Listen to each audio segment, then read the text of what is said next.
Breaking news చూస్తున్నాం. హైదరాబాద్ మలక్పేటలో వివాహిత శిరీష హత్య కేసులో కీలక ట్విస్ట్ వెలుగులోకి వచ్చింది. పోస్ట్ మార్టం రిపోర్టులో సంచలన విషయాలు వెలుగులోకి వచ్చాయి. శిరీషను భర్త వినయ్, ఆడపడుచు సరిత చంపినట్లుగా పోలీసులు నిర్ధారించారు. సరిత అక్రమ సంబంధాన్ని ప్రశ్నించినందుకే శిరీషను చంపినట్లుగా పోలీసులు తేల్చారు. 6 నెలల క్రితమే సరిత అమెరికా నుంచి హైదరాబాద్కు వచ్చింది. అప్పటి నుంచి ఆమె అక్రమ సంబంధం కొనసాగిస్తోంది. అయితే తమ కుటుంబ పరువు పోతుందని శిరీష మందలిచ్చింది. దీంతో సరిత పగతో రగిలిపోతుంది. అదును కోసం వేచి చూస్తోంది.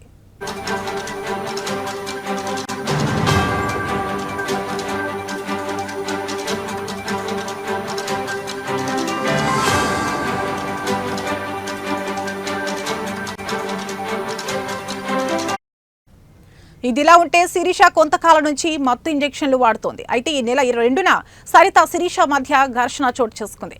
అనంతరం శిరీషకు సారీ చెప్పి నిద్రపోయేందుకు సరిత మత్తు ఇంజెక్షన్ ఇచ్చింది. అధిక డోసులు ఇవ్వడంతో శిరీష రాత్రి మత్తులోకి జారిపోయింది.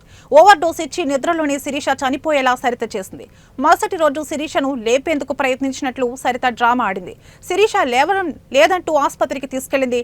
శిరీష గుండెపోటుతో చనిపోయిందని డాక్టర్లతో చెప్పించింది. అనంతరం మృతదేహాన్ని హుటాహుటిన సరిత, వినయ్ దోమలపెంటకు తరలించారు.